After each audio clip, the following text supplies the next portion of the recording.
평범한 직장인이 꿈꾸는 소득으로부터의 자유. 난 꼭 소득 자유를 얻어 항상 철없고 게으른 어른 게르니로 살 테야. 안녕, 반가워. 나 게르니야. 이번 영상에서는 파이노드 돌리는 형 꼭 봐. 채굴 비용 회수하는 한 가지 방법에 대해서 이야기를 나눠볼까 해. 영상 시작하기 전에 구독과 좋아요, 알람 설정 잊지 말고 댓글은 반말로 외역인 소득 자유 반말 채널이니까. 자, 24시간 365일 파이노드를 열심히 돌려서 전기세를 투입하고 컴퓨터에 자원을 투입해서 노드를 계속 돌려서 채굴을 열심히 하는 형들이 있을 거야. 자, 그런데 파이노드를 1년, 2년, 몇 년을 돌렸는지는 모르겠는데 계속해서 전기를 투입하고 내 돈을 들여가면서 노드를 돌리고 있는데, 노드를 돌리는 비용에 대해서, 회수에 대해서 생각해 본 적이 있어? 회수? 노드를 돌리는 비용에 대한 회수를 해야 될 거 아니야. 내가 바라고 파이를 채굴하고 파이노드를 돌리는 모든 형들이 바라는 모든 것, 그게 파이가 상장이 되어서 파이 가치가 떡상을 해서 노드를 돌리는 비용도 회수도 하고 나도 경제적으로 여유로워지는 삶을 생각하겠지. 희망 회로를 계속 돌리고 있겠지. 하지만 현실적으로는 파이가 언제 가치가 상승이 되어서 내가 채굴한 파이의 가치가 나에게 이익을 줄지 모르는 상황이지. 나는 항상 기대를 해. 파이가 잘 되어서 파이 프로젝트가 성공을 해서 나에게 경제적인 여유를 줄 날을 기대하고 있어. 계속 하지만 당장은 그게 불가능한 상황이다 라는 걸 얘기해주고 싶고, 이번 영상에서는 파이 노드를 돌리는 형들에게 채굴 비용을 회수할 수 있는 한 가지 방법을 제시하려고 해. 그래서 파이 노드를 돌리는 형이라면 꼭 영상을 끝까지 시청하고 파이 코인과 더불어서 사슬 코인도 채굴을 해서 파이가 가져다 줄 우리의 부를 미리 땡겨서 받을 수 있는 기회를 얻었으면 해. 물론 항상 내가 하는 얘기지만 파이 프로젝트가 성공할 확률은 50대 50이다 라고 얘기하고 싶고, 내가 지금 추천하려는 코인, 사슬 코인 또한 성공 확률은 50대 50이야. 하지만 이 둘의 차이점이 여러 개가 있겠지만, 차이점 중에 내가 주목하는, 오늘 영상을 찍은 이유 중에 하나지, 지금 우리가 당장 환금성이라고 하지, 채굴한 코인을 실제 화폐로 바꿀 수 있는 코인은 파이 코인이 아니라 사슬 코인이야. 봐봐, 지금 현재 카페에서 이렇게 사슬 EX라는 카페가 있고 회원수가 지금 220명이지. 그래서 상장은 안 되었지만 장외에서 이렇게 코인을 거래하는 글들이 많이 올라오고 있어. 그래서 형들이 좀 보면 알겠지만 현재는 개당 6원 정도에서 아마 거래가 되고 있는 것 같아. 결론적으로 얘기를 하면 현재 파이 노드를 돌리고 있는 형들은 파이 노드를 돌림과 동시에 사슬 노드를 돌리면 약, 정확하진 않아, 한번 돌려봐야 알겠지만 한 달에 1만 개, 한 달에 10,000개 정도는 채굴을 한다고 보여져. 다시 한번 얘기하지만 정확한 데이터가 아니야. 형들이 돌려보면 알 거야. 자, 그럼 한 달에 1만 개를 채굴을 한다. 그러면 현재 개당 6원이니까 한 달에 6만 원의 이익이 있겠지. 자, 그러니 형들의 선택이야. 나는 정보를 제공했어. 선택은 형들이 알아서 하는데, 이 영상의 목적은 제목에서 알 수 있듯이 파이 노드를 돌리는 형들이 꼭 봐서 채굴 비용을 회수할 수 있는 한 가지 방법이라고 얘기했기 때문에, 지금까지는 형이 파이 노드를 돌리면서 사슬 노드를 돌리면 한 달에 1만 개 정도를 채굴할 수 있을 걸로 보여지고, 그 1만 개의 사슬 코인은 현재 시세로는, 장외 시세로는 6원쯤 되기 때문에 한 달에 6만 원 정도의 채굴 비용을 회수할 수 있을 거라고 보여진다고 얘기하고 싶어. 다만 이 사슬 코인이 나중에 상장이 되어서 얼마가 될지는 아무도 모르는 일이지. 단, 이 사슬 코인이 상장이 안 될 수도 있다는 것도 생각은 해야 돼. 하지만 또 한 가지 파이코인과 사슬코인의 차이점을 이야기하라면, 파이코인은 최근에 후오비에서 상장을 시키면서 엄청난 논란이 있었지. 뭐 IOU네, 도둑상장이네, 여러 가지 이슈가 있었는데, 내가 여러 가지 공부해보고 내린 결론은 도둑상장이 맞고, 파이코인이 맞아. 후오비에 거래되는 파이코인은. 다만 후오비에서 파이코인의 입출금을 막아놨다는 것 뿐이지. 이렇듯 현재 파이코인은 초집중화돼 있어. 블록체인의 이점이라는 게 뭐지? 탈중앙화잖아. 중앙이 없다는 건데, 파이코인 현재는 메인넷이 안 돌아가는 현재 상황은 코어팀에 초집중화돼 있어. 그래서 파이코인을 누구든 상장할 수 없어. 어디든 어떤 거래소든. 왜냐하면 파이코인을 소유하고 관리하고 상장을 관리하는 것 또한 파이코어 팀에서 하지. 하지만 사슬코인은 비트코인과 마찬가지야. 사슬코인 공식방에서도 몇 번 물어봤어. 사슬코인을 상장시킬 수 있냐고. 하지만 사슬코인 코어팀은 상장에는 관심이 없다 그러고, 누구든 필요하면 상장을 하라고 할 수 있겠지라고 끝을 흐리더라고. 즉 사슬코인은 파이코인과 다르게 누구든 원하면 상장을 시킬 수 있어. 다만 그 상장을 하는 방법에는 뭐 여러 가지 비용도 있을 거고 여러 가지 충족 조건이 필요하겠지. 그래서 내가 계속 파이코인 노드를 돌리는 형들에게 계속 이 영상을 전달하는 이유는, 이 메시지를 전달하는 이유는, 나는 업비트에 사슬코인도 그렇고 파이코인도 그렇고 업비트에 상장 신청을 했어. 엄밀히 따지면 상장 사전 심사 요청서를 제출을 했었어. 하지만 두 프로젝트 모두 퇴짜를 먹었지. 두 프로젝트 모두 퇴짜를 먹은 이유는 상세한 건 얘기하지 않아.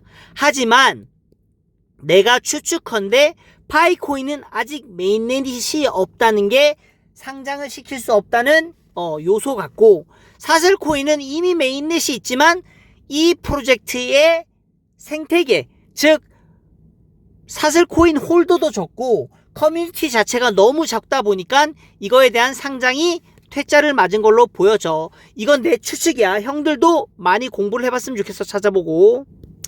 자, 그러면 나는 왜 사슬코인이 괜찮다고 생각하는지 형들에게 조금 더 얘기를 해볼게. 자, 먼저 매체 기사들인데, 아티프렌즈라는 우리나라 국내 스타트업에서 사슬이라는 블록체인 엔진을 개발을 했어. 그래서 구글이든 네이버든 형들도 검색 아티프렌즈 혹은 사슬 블록체인이라고 검색을 하면 많은 기사글들을 볼 수 있을 거야. 그 중에서도 좀 괜찮은 기사를 찾아봤는데, 아티프렌즈 KB금융그룹 KB스타터스 혁신 스타트업으로 선정됐어. 자, 그러면서 글을 쭉 읽어보면, 요약하면 이번 하반기 KB스타터스에서는 금융과 관련된 인공지능 데이터, 공유경제, 모빌리티, 크라우드 펀딩, 프롭데스크, 헬스케어 등 총 23개 업체가 선정되었으며, 아티프렌즈는 블록체인 기술 분야에서 원천 기술을 보유하고 있다는 점에서 높은 평가를 받았다라는 기사가 있지. 자, 이런 기사를 보면 조금 일부 안타까운 부분이 있는 게 뭐냐면, 내가 제일 먼저 관심을 가졌고 내 생애 최초 코인인 파이코인도 이런 우리가 아는 네로라는 대기업들, KB금융그룹이면 우리나라 대기업이지, 이런 우리가 아는 대기업 금융그룹과 연계라고 해야 되나? 이런 금융그룹으로부터 큰 뉴스가 이렇게 나오면 파이코인도 진짜 정말 떡상을 할 건데, 이런 기사가 없는 게 참 아쉬워. SNS에서 보면, 전 세계 SNS도 그렇고 네이버 유튜브 등등 보면 파이코인을 보유한 형들이라면 항상 이런 희망회로를 돌리고 기사들을 찾아, 테슬라랑의 뉴스, 구글이랑의 뉴스, 아마존과의 뉴스 등등 이런 걸 계속 기대하는데, 실제로 확인된 뉴스는 없다. 확인된 거는 없다고 보여지고, 다만 이 사슬은 이렇게 KB금융그룹에서 하는 이런 프로젝트에 당첨이 돼서 원천 기술을 보유하고 있다는 점을 높이 평가받아서 이렇게 선정이 됐지.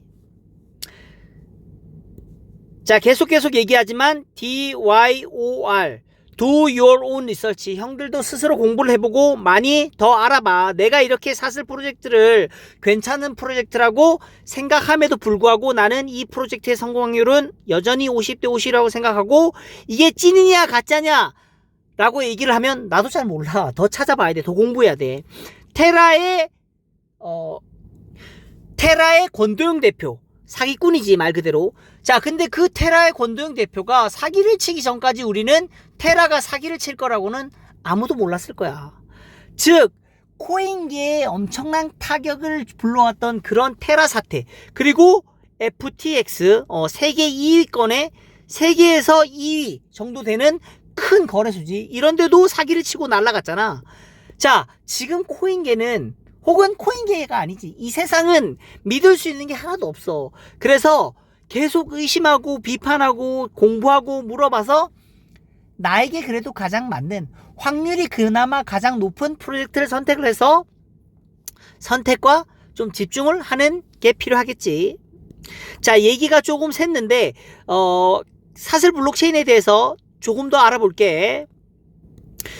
자, 여기는 블록 미디어야. 코인을 하는 형들이라면 블록 미디어라는 매체는 알고 있겠지. 블록체인과 관련된 뉴스를 생성하는 매체야. 자, 그런데 여기서 얼마 전부터 사슬 블록체인과 관련된 연재를 하고 있어.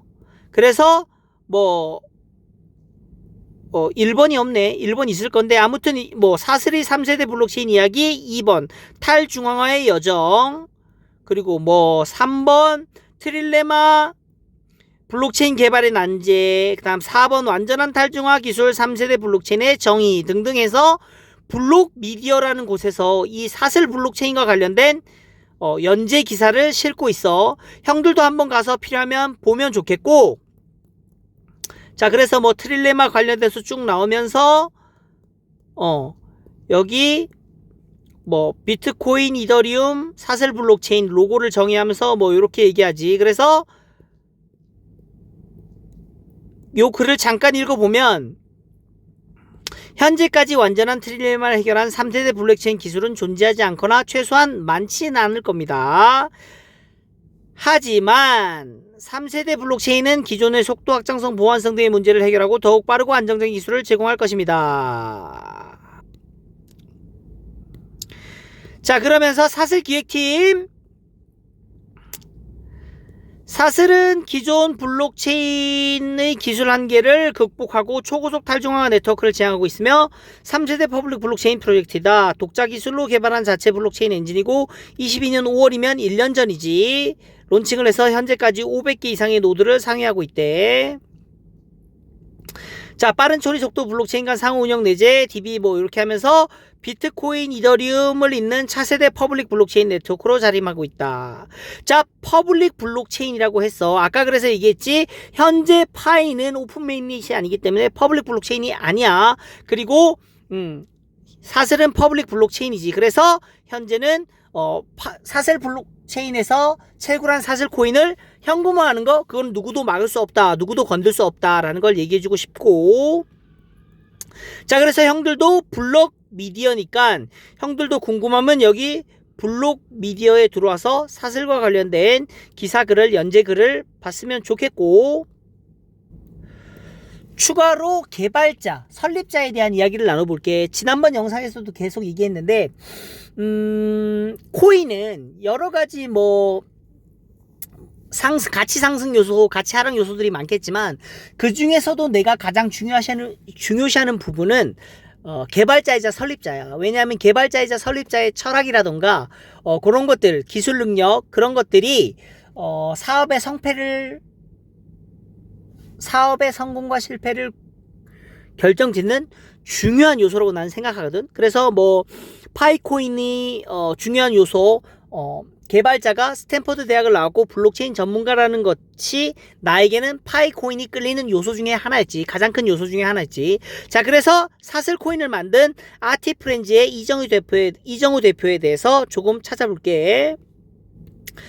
자, 그래서 먼저 나무위키 내용을 보면 이정우 대표는 1992년생이지.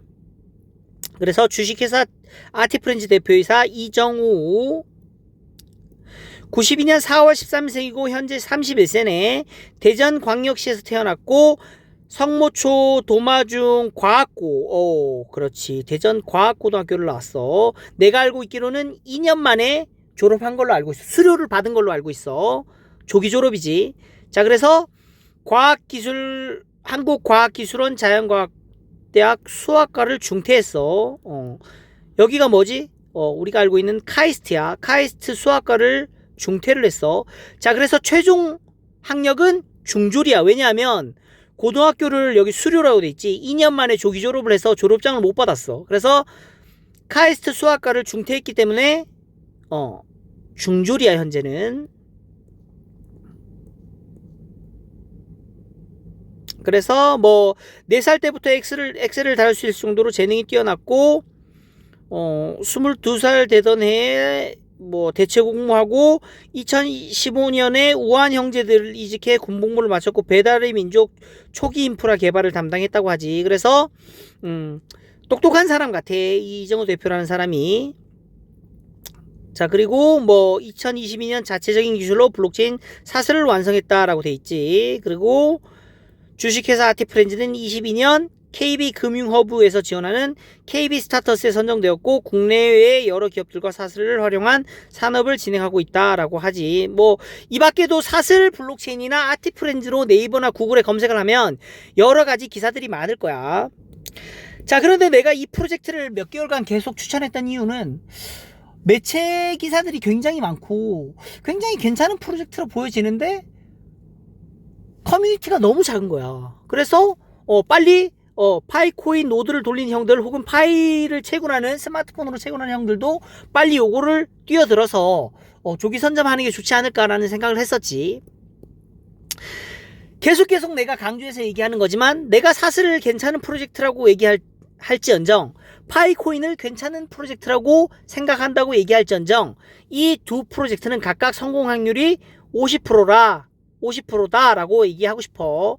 그래서 신중히 자기 스스로 내 것만 믿지 말고 자기 스스로 더 공부를 해서 선택했으면 좋겠고, 마지막으로 이정우 대표가 예전에 인터뷰한 내용이 있거든. 사슬 요거 예전에 블록미디어 조금 전에 블록미디어 연재기사 봤지? 블록미디어에서 19년 10월에 이 사슬 프로젝트 천재개발자 아티프렌즈 이정우 대표를 만나서 인터뷰한 내용이 있거든. 요거 한번 같이 볼게. 네, 제가 지금 카이스트 수학과 10학번인데요. 아직 휴학을 걸어놓고 이제 다음 학기 넘어가면은 반드시 자퇴나 재적 중에 하나를 선택해야 되는 상태예요. 사실 굉장히 잘 되면은 무조건 자퇴를 할 거기 때문에 대학 졸업 못했으니까 고졸 또는 중졸이 되게 되는 것이죠. 제가 대전과학고를 나왔는데 2학년 때 조기 졸업을 해가지고 거기서 이수 혹은 수료 처리가 되게 돼 있어요. 그러다 보니까 졸업으로 인정을 안 해줘서 제가 여기서 중퇴를 해버리면은 고등학교도 졸업 안 했고 대학교도 졸업을 안 했으니까 중학교 졸업자로 남게 되는 거죠. 수학과는 사실 제가 이 형이 얘기하지. 이정우 대표는 중졸이다. 카이스트 중퇴를 했다. 예전에 올림피아드 수상 실적이 있어가지고 이제 수학 특기로 과학고에 카이스트 들어갈 때도 형들이 상세 내용은 한번 영상을 찾아서 보기를 바래. 그리고 나는 중요한 것만 몇 개 좀 볼게. 꼽는 게 이더리움과 이오스 쪽이죠. 얘네들은 조 단위로 ICO를 성공했고 지금도 재산이 조 단위로 있으니까요. 화폐로 하는 유니콘이 아니라 제가 목표로 하는 거는 이게 어쨌든 인프라스트럭처로서 블록체인이 자리 잡기를 바라는 것이기 때문에 이 분야의 유니콘은 확실히 없다고 생각을 해요. 그리고 만약에 된다면은 아마 저희가 먹을 거라고 믿어 의심치 않습니다. 사슬이라는 거는 이 정우 형이 굉장히 큰 포부를 얘기했는데 이더리움을 예를 들었지. 뭐 우리가 유니콘 기업이라고 하면 자산 가치인가? 기업 가치라고 해야 되나? 기업 가치가 1조 원 이상 되는 기업을 유니콘 기업이라고 하는데, 신생 기업 중에, 스타트업 중에. 자, 그런데 이더리움을 예를 들었는데 이더리움이 1조를 넘긴 했는데 이거는 이더리움 코인 가치가 1조 원을 넘었기 때문에 이 가치가 1조 원을 넘었다고 얘기하면서 자신들은 이 사슬 코인이 아닌 이 사슬 블록체인 엔진을 가지고 1조 원 넘는 기업이 되고 싶다고 얘기를 하고 있지. 이 얘기가 뭐냐면 우리가 지금 채굴 형들이 이제 뭐 내가 지금 소개하는 이 사슬코인 채굴은 퍼블릭 블록체인 소스 코드를 가지고 퍼블릭 체인을 돌리고 있는 거야. 근데 이 엔진은 아티프렌즈에서 가지고 있기 때문에 이걸 가지고 뭐 프라이빗 체인으로 만든다거나 뭐 다른 블록체인을 만든다거나 다 할 수가 있다고. 그래서 이 엔진을 가지고 자신이 만든 이 엔진을 가지고 유니콘 기업이 되겠다는 포부를 밝히고 있지. 체인의 순우리말이고요. 이게 처음에는 한자어인 줄 알았어요. 근데 보니까 사슬이 순우리말이더라고요. 그래서 사슬이 뭐야? 라고 하면은 전 세계 어딜 가나? 그 대한민국의 순우리말로 체인을 사슬이라고 말한대 라고 언젠가는 이게 마치 윈도우즈처럼 깔렸을 때 얘기를 할 수 있을 거라고 생각을 해요. ICO 했냐를 먼저. 자, 이 형이 또 얘기하지. 사슬은 순우리말이래. 한자어인 줄 알았는데 아니라고 하지. 미국 같은 경우는 암호화폐라는 거를 그냥 물어보면 모르는 사람들이 되게 많아요. 그러니까 암호화폐 거래량의 대부분이 한중일이 차지하고 있고 미국이나 유럽은 되게 늦게 시작하고 있는데 그쪽은 가면은 일단 블록체인이 뭐냐부터 물어봐요. 그 다음에 이더리움이나 하이퍼레저라는 걸 들어봤는데 걔네랑 차이점이 뭐냐 물어보고 그 다음엔 아무것도 몰라요. 그러니까 이 새로운 기술에 대해서 이미 전통적인 IT 산업들은 많은 선배님들이 많이 이미 공부를 하고 개발을 해놨기 때문에 미국이나 이런 데 가면 기술적으로 싸웠을 때 뭔가 클래스 가지고 그러니까 서로 누가 우위냐 이걸로 싸우게 되잖아요. 근데 블록체인 엔진을 만들었다고 들고 나가면은 그냥 사실 아무도 없는 느낌이에요. 이거 가지고 고민해본 사람이 특히 미국 같으면 진짜 거의 아무도 없어요. 그래서 보통 찾아다니는 게 스탠포드 교수들, 그다음에 코넬 교수들 이런 사람들인데 코넬 교수가 지금 주도하고 있는 ICS3라는 그 블록체인을 연구하는 집단이 이제 미국에서 막 서기 시작했던 시기고 그 교수도 이 알고리즘을 봤어요. 근데 그때는 이제 그 교수는 이제 자기가 논문으로 어느 정도 개념을 이제 잡아가고 있었던 내용이랑 똑같은 거를 제가 갖고 왔다고 얘기를 했거든요. 근데 저는 완성된 상태로 들고 갔으니까. 네, 그래서 자, 지금 정우 형이 얘기하는 이 그 코넬 대학교에 가서 자신의 프로젝트를 보여주니까 그 교수 중에 한 명이 자신이 지금 연구하고 있는 프로젝트랑 유사하다, 똑같다라고 얘기를 하는데 그게 공방에서 내가 물어봤는데 아발란체라고 하더라고. 지금 현재 그 코넬대 교수가 아발란체로 개발을 완료한 걸로 나는 답변을 들었는데 요거는 뭐 한번 더블 체크는 필요할 거야. 참고는 해. 그때 처음으로 내가 지금 이게 한 2, 3년 후에 만들 기술을 이미 내가 만들어둔 상태구나라고 지금 시기적으로 이점을 확실하게 가졌다는 거를 확신을 가졌고 그 다음에 그 교수님이 사실 3년 정도 지나면 만들 것 같더라고요. 그 전에 우리가 먼저 자리를 잡아가지고 치고 나가서 세계 무대에서 싸워놓지 않으면은 뭐 싸이월드가 페이스북보다 먼저 나왔는데 지금 사라져버렸듯이 이 사슬이라는 게 사라질 거라고 생각을 해서 지금 얼른 미국의 법인을 만들고 미국 기술이라고 지금 열심히 마케팅을 하고 있는 거였어요.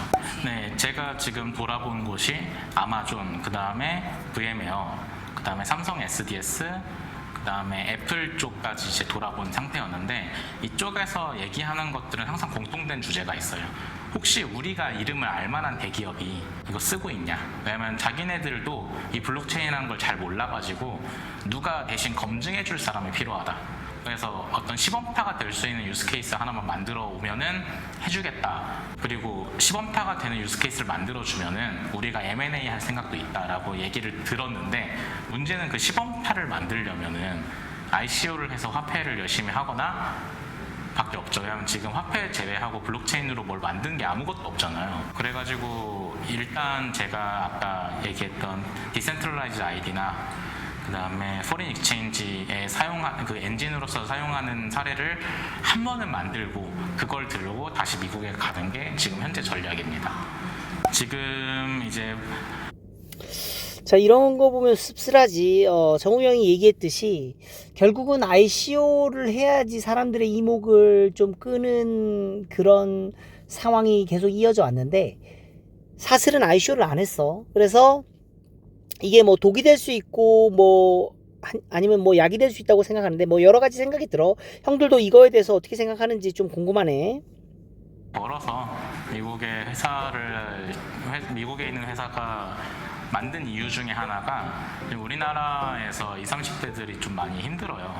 근데 대부분 이제 제 친구들 보면은 좀 기술적으로 성장을 해서 30살 좀 넘어가면은 아마존에서 하나 빼가고 구글에서 하나 빼가고 애플에서 하나 빼가고 하니까 우리나라에서 하나씩 다 기술 이민을 가고 있는 형태거든요. 근데 얘네들이 실리콘밸리에 가면은 처음에 집 구하는 것도 어렵고 거기에서 이제 사는 그 기반을 만드는 게 너무 어려워요.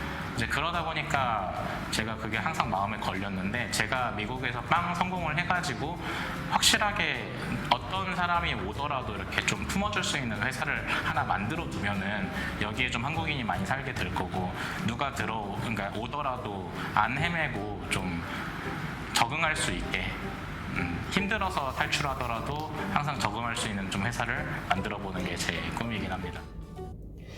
자, 여기까지 영상을 잠깐 봤는데 풀 영상은 아까도 얘기했지만 유튜브에 블록미디어에 가서 뭐 이정효 대표, 아티프렌즈 이정효 대표에 대한 영상을 한번 찾아보고 풀 영상을 보고 영상에 대한 혹은 사슬 블록체인에 대한 판단은 각자가 했으면 좋겠어. 자, 그럼 오늘 영상 여기까지. 영상 좋았다면 구독과 좋아요, 알람 설정 잊지 말고 댓글은 반말로 외우긴 소득자유 반말 채널이니까 수고!